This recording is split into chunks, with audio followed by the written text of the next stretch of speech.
21일부터 뉴욕시의 지하철 안전 강화 계획이 시행되는 가운데 안전대책 발표 하루 만에 5명이 지하철 내에서 칼에 찔리는 사건이 발생해 승객들의 불안이 커지고 있습니다. 뉴욕 지하철에서 강력 사건이 끊이지 않는 가운데 뉴욕시 경찰이 지난달 지하철 범죄가 소폭 증가하고 소환장 발급도 늘어났다고 밝혔습니다. 미국 정부의 코로나19 컨트롤 타워인 연방질병통제예방센터가 정보를 과도하게 통제한다는 비판을 받고 있습니다. 맨해튼 차이나타운 자신의 집에서 노숙자에게 피살된 유나리 씨 추모재단 마련을 위한 모금 활동이 시작돼 하루 만에 10만 달러를 돌파했습니다. Hi, I'm Dr. Dave Choksi, your health commissioner. And I'm Dr. Michelle Morse, Chief Medical Officer and Deputy Commissioner. We're here to make sure you know that there are now COVID-19 treatment options, though acting quickly is key, right, Dr. Morse? Yes, treatment works best when you get it soon after you get sick, so it's important to get tested right away if you have COVID-19 symptoms or were recently exposed, even if you're vaccinated. If you test positive, talk to your doctor or call 212-COVID-19 to find out what treatment options are available to you and where they are offered. Treatment can help you feel better sooner and help you avoid hospitalization. But remember, treatment is no substitute for vaccination. Get vaccinated against COVID-19 as soon as possible, and get your booster dose when it's time. Vaccines save lives. Please protect yourself, your family, and your community. Thank you. 시청자 여러분 안녕하십니까? 월요일 TKC 뉴스데스크 첫 소식입니다. 21일부터 뉴욕시의 지하철 안전 강화 계획이 시행됩니다. 그러나 안전대책 발표 하루 만에 5명이 지하철 내에서 칼에 찔리는 사건이 발생해 승객들의 불안이 커지고 있습니다. 지난 18일 에릭 아담스 뉴욕시장과 캐시 호컬 뉴욕주지사가 발표한 지하철 안전 강화 계획이 21일 월요일부터 시행에 들어갑니다. 이에 따르면 경찰은 지하철 내 약물 복용과 흡연을 금지하는 것은 물론 공격성을 보이거나 지하철 좌석에 누워서 자는 노숙자들을 끌어내기로 했습니다. 또 지하철 운영당국에 정신건강 전문가들을 배치해 노숙자들을 진단하게 한 뒤 본인 또는 타인에게 해를 끼칠 수 있는 노숙자를 강제 입원시킬 수 있는 권한을 줄 방침입니다. 이 계획은 지하철 A, E, 1, 2, NR 노선을 대상으로 시작됩니다. 한편 뉴욕시의 지하철 안전 강화 대책 발표 하루 만에 5명이 지하철 내에서 칼에 찔려 다치는 사건이 잇따라 발생했습니다. 18일 퀸즈 블레어우드역에서 한 남성이 칼에 찔리는 사건이 벌어진 데 이어 19일에는 퀸즈 자메이카역에서 3명이 46세 노숙자에게 접근해 강도 행각을 벌이다 칼을 휘둘렀습니다. 같은 날 브루클린의 리보니아역에서 한 남성이 20세 여성의 등을 때리고 복부에 칼을 3번 찌르는 사건과 맨해튼 168스트릿역에서 10대 2명이 24세 남성 승객에게 접근해 박스칼로 다리 쪽을 찌르고 달하는 사건도 있었습니다. 이날 오후 9시경에는 116스트릿역에서 31세 승객이 담배를 피우던 다른 2명에게 자리를 옮겨달라고 요청하자 이들이 휘두른 칼에 공격당했습니다. 약 하루 만에 5개 지하철역에서 흉기 난자 사건이 발생함에 따라 지하철 승객들의 불안은 더욱 커지고 있으며 특단의 안전대책이 필요하다는 지적을 낳고 있습니다. 뉴욕 지하철에서 강력 사건이 끊이지 않는 가운데 뉴욕시 경찰이 지난달 지하철 범죄가 소폭 증가하고 소환장 발급도 늘어났다고 밝혔습니다. 뉴욕시경은 지난달 오미크론 변이로 지하철 승객이 급감했음에도 불구하고 탑승객 10만 명당 중범죄는 3.11건으로 지난해 12월 2.46건보다 늘어났다고 밝혔습니다. 이는 팬데믹 이전인 지난 2020년 1월 1.88건보다 60%가량 급증한 것이며 지난해 12월 지하철 하루 승객이 340만 명에서 1월 초 100만 명으로 급감한 것을 감안하면 지하철 범죄는 천정부지로 치솟은 셈입니다. 지하철 범죄가 늘어나면서 에릭 아담스 새 시장이 치안 유지를 강조함에 따라 교통경찰의 1월 체포 건수가 45% 급증했고 소환장 발급 건수도 10,000건으로 전달보다 20% 증가한 것으로 집계됐습니다. 아담스 시장은 취임 뒤 내근직 경찰을 대거 지하철 순찰에 투입시키는 등 치안 확보에 안간힘을 쓰고 있지만 지하철이 노숙자 쉘터로 변함에 따라 강력 사건의 온상이 되고 있습니다. 미국 정부의 코로나19 컨트롤 타워인 연방질병통제예방센터가 정보를 과도하게 통제한다는 비판을 받고 있습니다. CDC는 최근 65세 미만 성인에 대한 부스터샷 효과에 대한 데이터를 공개했지만 핵심 연령대인 18세에서 49세 성인에 대한 자료를 공개하지 않았습니다. 이에 대해 뉴욕타임스는 18세에서 49세 연령대는 2차례 접종으로 상당한 면역력이 형성됐기 때문에 다른 연령대보다 부스터샷의 효과가 크지 않아 이를 공개하지 않았을 것으로 추정했습니다. 또 각 주정부나 시정부 단위의 보건당국이 이미 2년 전 코로나19 초기부터 하수 분석 샘플을 CDC에 제출했음에도 이 자료를 제때 공개하지 않는 등 방역에 효과적으로 대처하지 못했다는 지적을 낳고 있습니다. 맨해튼 차이나타운 자신의 집에서 노숙자에게 피살된 유나 리 씨 추모재단 마련을 위한 모금 활동이 시작돼 하루 만에 10만 달러를 돌파했습니다. 유나 리 씨 가족들은 추모재단을 마련해 비극을 종식시키겠다며 지난 19일 고펀드미를 통해 30만 달러 모금 운동을 시작했으며 24시간도 안 돼 13만 달러 상당을 모금했습니다. 유족들은 평소 유나 씨가 가진 가치관에 따라 5기관에 모금된 기금을 기부하기로 결정했습니다.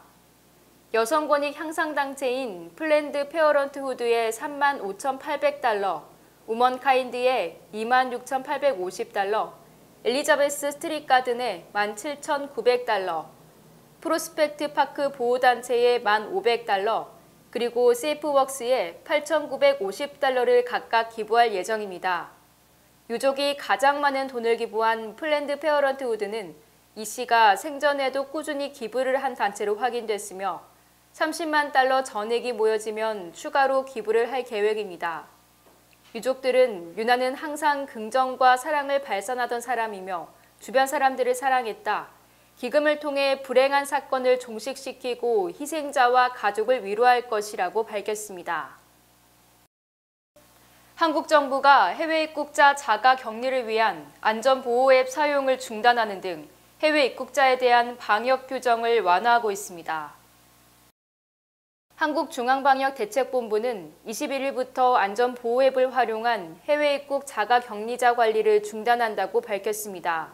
이는 한국 내 확진자에 집중하기 위한 것으로 풀이됩니다. 방대본은 해외 유입 확진자는 2월 둘째 주 941명으로 한 달 전 2,276명보다 50% 이상 감소한 반면 한국 내 확진자는 기하급수적으로 늘고 있습니다. 이에 따라 한국은 해외 입국자 안전보호 앱 관리에 투입된 지자체 전담 공무원을 한국 내 확진자 등에 대한 관리, 치료 등에 투입할 것으로 전망됩니다. 현재 해외 입국자는 백신 접종 여부와 상관없이 무조건 7일간 자가 격리를 하고 입국 첫날과 자가 격리 마지막 날 PCR 검사를 받아야 하지만 한국 내 유증 상사도 PCR 검사를 받기 힘들기 때문에 해외 입국자 PCR 검사는 자동적으로 유야무야된 상황으로 알려졌습니다. 우크라이나의 일촉즉발의 전운이 감도는 가운데 바이든 대통령이 오늘 델라웨어 고향으로의 휴가 일정까지 취소한 채 푸틴 대통령과의 정상회담에 공을 들이고 있습니다. 백악관은 20일 바이든 대통령이 마크롱 프랑스 대통령이 제안한 푸틴 대통령과의 정상회담을 원칙적으로 받아들인다고 밝혔습니다. 젠사키 백악관 대변인은 러시아가 우크라이나를 침공하지 않는다면 바이든 대통령은 푸틴 대통령과의 회담에 응하기로 했다고 발표했습니다. 또 러시아 측도 백악관의 발표 직후 원칙적으로 정상회담에 합의한 것으로 알려졌으나 다시 이를 거부했다는 보도도 나오는 등 혼란스러운 상황이 계속되고 있습니다. 마크론 대통령은 전날 푸틴 대통령과 2차례 긴급 통화를 한 뒤 미러 정상회담을 제안했지만 그 직후 러시아 측의 입장이 변한 것으로 추정됩니다. 하지만 바이든 대통령은 오늘 프레지던트 데이 휴일을 맞아 델라웨어주 고향집으로 휴가를 떠날 예정이었으나 이를 취소하고 푸틴 대통령과의 통화 추진 등 우크라이나 해법 마련에 집중하기로 했습니다. 코로나19 확산으로 대세가 된 재택 원격 근무가 안정적인 인간관계 형성과 경력 쌓기에 장애가 되는 데다 불안과 우울도 야기할 수 있다는 지적이 나왔습니다. 월스트리트저널은 20일 코로나19 팬데믹 기간에 대학을 졸업한 미국의 젊은 세대에게는 원격 근무가 보편화됐지만 사무실 근무 장점을 누릴 수 없어 개인적, 직업적으로 어려움을 겪을 수 있다고 진단했습니다. 월스트리트저널에 따르면 Z세대는 팬데믹 기간 대학을 졸업하고 사무실이 폐쇄된 상황에서 직업을 구했습니다. 이들은 혼자 일하는 것을 좋아하면서도 앞으로 사무실에서 일을 할 수 없을지도 모른다고 생각합니다. 한 캘리포니아 주립대 교수에 따르면 지난해 가을 Z세대를 대상으로 진행한 설문조사에서 응답자 중 69%가 최소 근무 시간의 절반 이상은 원격 근무로 하고 싶다고 답변했습니다. 하지만 응답자 중 절반 정도는 원격 근무로 불안과 우울이 증가했다고 밝혔습니다. 이 교수는 불안과 우울은 자신을 남들과 비교하는 행위와 연관이 있는데 온라인이나 소셜미디어에서는 남들의 좋은 모습만 볼 수 있어 스마트폰을 보며 많은 시간을 보내는 Z세대가 불안과 우울에 시달릴 수밖에 없다고 분석했습니다. 원격 근무는 직업에서 인적 네트워크를 구축하는 데 장애가 되기도 합니다. 상사 또는 동료에게 배우거나 얼굴을 맞대고 지내는 경험을 할 수 없어서입니다. 상사에게서 일에 대한 피드백을 받지 못해 경력상 손해를 볼 수도 있습니다. 월스트리트저널은 사무실에서 일하는 날을 지정해 회사 동료들과 만날 기회를 만드는 등 젊은 세대에게 도움이 되는 방식으로 원격 근무 환경을 조성할 필요가 있다고 지적했습니다. 트위터에서 쫓겨난 트럼프 전 대통령이 오늘 프레지던트 데이에 맞춰 자신이 직접 만든 소셜미디어 트루스 소셜을 출시했습니다. 트럼프 미디어 앤드 테크놀로지 그룹이 제작한 SNS 트루스 소셜이 오늘 애플의 앱스토어를 통해 배포됐습니다. 오늘은 프레지던트 데이로 2024년 대선 재출마 의사를 숨기지 않는 트럼프 전 대통령이 프레지던트 데이에 맞춰 출시를 선택했을 가능성이 있다는 분석이 나왔습니다. 트럼프 전 대통령이 자체 SNS까지 만든 것은 소셜미디어상에서 존재감을 다시 회복하겠다는 구상에서 비롯됐습니다. 트루스 소셜이 본격 가동되면 트럼프 전 대통령도 SNS에서 다시 활발한 활동을 벌일 것으로 예상됩니다. 차량용 반도체 부족으로 신차 공급이 수요에 못 미침에 따라 신차 구입대 82%가 스티커 가격보다 웃돈을 주고 차를 사는 것으로 조사됐습니다. CNBC는 미국 소비자들이 82%가 자동차 업체의 권장 소비자 가격인 스티커 가격보다 돈을 더 주고 새 차를 구입하고 있다고 보도했습니다. 이는 1년 전 웃돈을 주고 차량을 산 고객이 2.8%, 2020년 0.3%와 비교하면 지금은 사실상 웃돈을 주지 않으면 새 차를 구입할 수 없음을 의미합니다.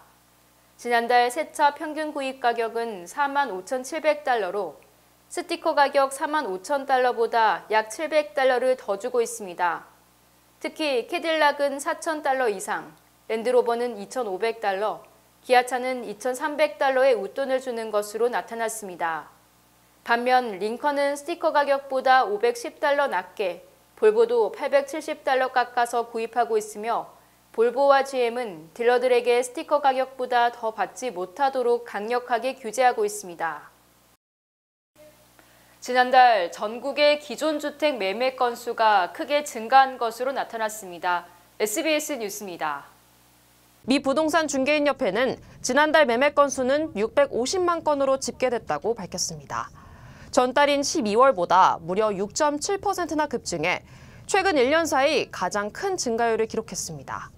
기준금리 인상을 앞두고 모기지자율이 오르기 전에 집을 사려는 사람들이 몰렸던 것으로 전문가들은 분석했습니다.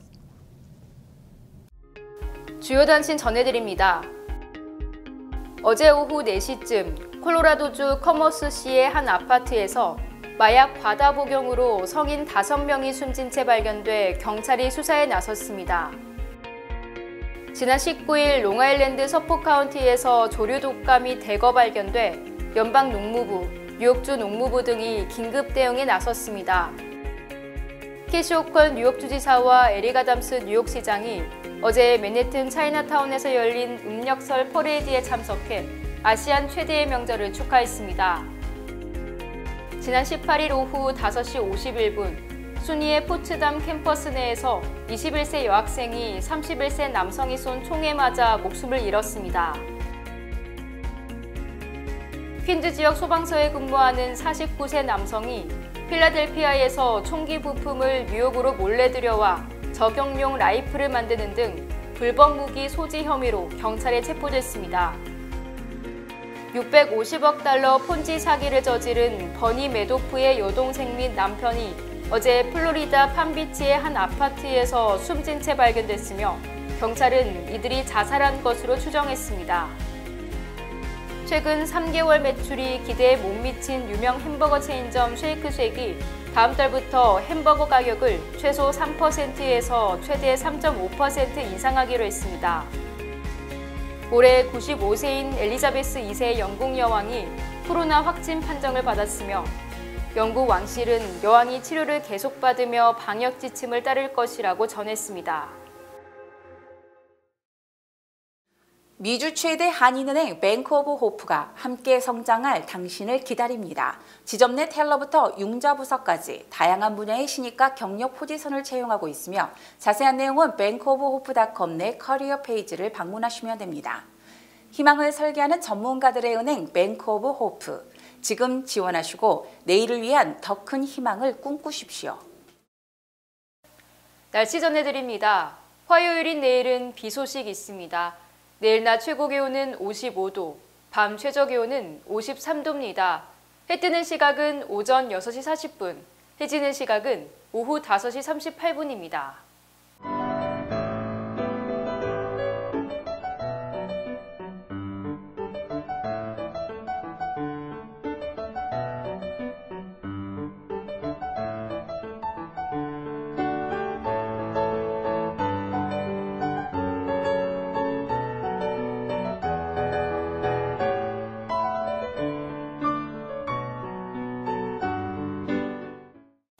월요일 TKC 뉴스데스크 여기서 마치겠습니다.